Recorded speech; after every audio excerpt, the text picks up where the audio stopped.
Assalamualaikum warahmatullahi wabarakatuh. Bismillahirrahmanirrahim. Allahumma sholli wa sallim ala sayyidina Muhammadin wa ala alihi washabihi asma'in amma ba'du.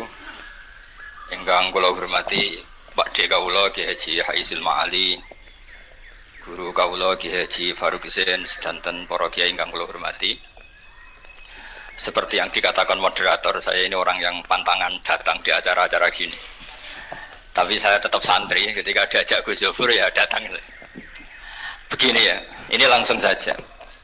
Kalau MWC Sedan menginginkan kemandirian, kata Gus Kamil tadi itu tidak mungkin, karena kita pasti secara politik harus koalisi dengan Pak Jokowi katanya.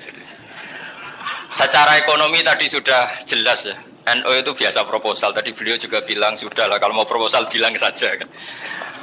Artinya kita sebenarnya tidak pernah mandiri dalam hal politik maupun dalam hal ekonomi.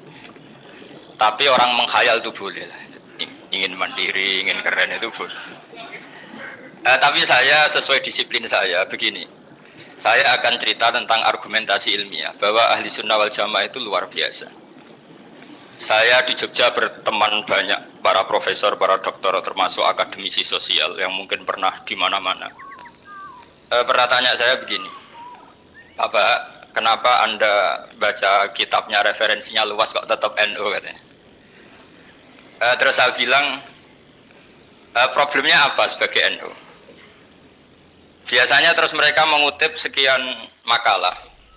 Kebetulan makalah itu provokatif, dan siapapun yang baca makalah itu pasti menjadi tidak NU. Tak jamin ya. Kalau di Jogja misalnya di satu penerbitan, saya termasuk di dalamnya, itu pernah diperbandingkan kitabnya Said Muhammad Mafahim Yajibu An-Sohah dengan kitabnya Bin Bas, judulnya Hadihi Mafahimuna. Biasanya kitab-kitab terjemahan Wahabi itu memang cukup provokatif dan dengan narasi yang memang siapapun yang nggak pernah mondok pasti tertarik. Misalnya begini, cerita bid'ah misalnya, Iyakum wa muhdasatil umur fa inna kulla bid'atin dolalah wa kulla dolalatin finnar misalnya gitu. Wa kullu muhdatsatin bid'ah wa kullu bid'atin dhalalah wa kullu dhalalatin finnar. Ada yang baca wa kullu bid'atin dhalalah wa kullu dhalalatin finnar. Terus beliau meneruskannya begini, kata Bin Bas. Hadza huwa Rasulullah. Hakama bi anna al-bid'ah kullaha dhalalah. Terus diteruskan. Wa jarra asy-Syafi'i faqasama ila hasanatin wa dhalalatin wa sayyi'atin. Jadi dengan narasi seperti itu tuh orang itu tahu bahwa Syafi'i itu kurang ajar tenan kira-kira gitu. Jadi dia ini Rasulullah yang mengatakan semua bid'ah ini dolalah, tapi Syafi'i lancang dengan membagi ada dolalah, ada sayyi'ah, ada hasanah, ada sayyi'ah. Ini aneh katanya. Wong Rasulullah yang nabi saja bilang satu, semuanya dolalah kok dia bilang dua. Gitu. Diredaksikan jaro'ah, kira-kira makna sedannya yang lama atau berani.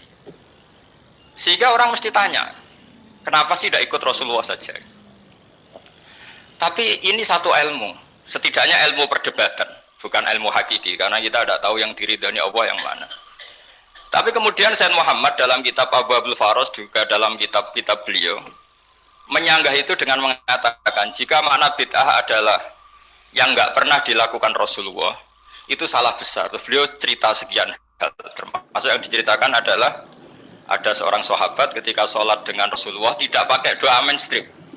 Yaitu ketika itidal, sahabat tadi bilang alhamdulillah hamdan katsiran thayyiban mubarakan fi. Setelah itu setelah Nabi habis salat umul qail, siapa tadi yang melafadzkan itu? Semua sahabat diam karena takut disalahkan. Tapi apa yang dikatakan Nabi? Tidak, saya tidak akan menyalahkan. Saya tadi melihat isna asra malakan. Saya tadi melihat 12 malaikat. Yabtadiruna ayyuhum yaktubu awwalu. Semuanya itu bergegas siapa yang nulis awal. Terus kata sahabat tadi, ha anada ya Rasulullah. Padahal ini satu kalimat yang bahkan Rasulullah tidak mengajarkan. Dan Rasulullah bahkan iskal, kenapa ada kalimat itu? Tapi toh dibenarkan oleh Allah dan Rasul. Cerita Sayyid Muhammad kedua adalah ada sahabat setiap ngimami itu main kulhu. Was ngimami apa saja main kulhu. Singkat cerita makmumnya itu gerutu, ini orang kok main kulhu terus ini. Setelah dilaporkan ke Rasulullah, ditanya sama Rasulullah, kenapa kamu main kulhu ini? Dilaporkan ke saya. Kata si musolli tadi, imam tadi, di annaha sifatur rahman. Dalam surat itu semua sifatnya Allah. Maka fa'ana uhibbuha. Saya senang itu.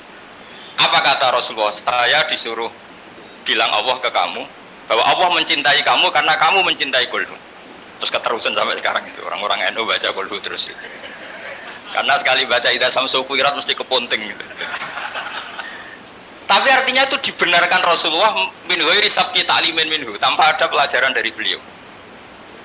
Runtuhlah teori bid'ah bahwa bid'ah adalah semua yang nggak pernah dilakukan Nabi, diajarkan Nabi. Nyatanya beberapa kali Nabi membenarkan sesuatu yang belum pernah diajarkan oleh beliau. Masalahnya adalah tidak semua orang baca kitabnya Sayyid Muhammad atau baca tidak paham. Nah, sementara kitab Hadhihi Mafahimuna itu diterbitkan secara masif oleh pemerintahan Arab Saudi dan ada terjemahnya lagi, sehingga yang nggak bisa Arabnya bisa terjemahnya. Dengan narasi tadi bahwa Imam Syafi'i dibenturkan Rasulullah itu kan mesti kalah.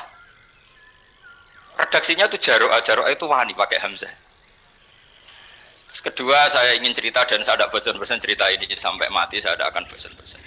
Ada kemandirian al-hujjatul balighah dalam diri kita sebagai ahli sunnah. Begini misalnya, kalimat la ilaha illallah adalah kalimat yang orang kafir 80 tahun saja kalau melafadzkan itu menjadi soro mukminan. Nah ini kita tahlil yang sudah muslim hanya karena kalimat thayyibah justru menjadi kafir. Ini kan madzhab aneh. Yang kafir puluhan tahun iyan tahu yufar lahum ma qad salaf bihadil kalimah. Ini kita karena tahlilan sampai nyekel patok menjadi kafir juga karena la ilaha illallah. Ini aneh. Jadi kalimatun sing yakunu bihal kafiru musliman menjadi kalimatun yakunul mukminu biha kafirun. Ini kan kaidah yang aneh. Nah, saya ingin kalau ahli sunnah yang seperti ini sudah mandiri, sudah sehat, ya baguslah seperti itu. Terus yang terakhir, kenapa ditambahi an-nahdiyah? Ya seperti yang dikatakan moderator tadi. Di terminologi internasional itu kalau ahli sunnah pokoknya yang tidak sabus sahabat ahli sunnah, sehingga Wahabi, Muhammadiyah, Ikhwan semuanya ahli sunnah wal jamaah. Karena kalau di media internasional asal tidak Syiah itu ahli sunnah, hanya itu saja perbandingannya. Kalau ikramus sahabat ya ahli sunnah, kalau sabus sahabat ya Syiah. Problemnya adalah kita tidak ikut kelompok besar ahli sunnah yang mainstream di internasional karena mereka anti wasilah, anti tahlil. Sehingga terus Indonesia bilang ditambahi ahli sunnah wal jamaah an-nahdiyah, yang kira-kira mungkin Gus Zofur dan kawan-kawan nambahin Nusantara gitu. Nah, nanti ini bagiannya Gus Zofur, saya kira demikian. Assalamualaikum warahmatullahi wabarakatuh.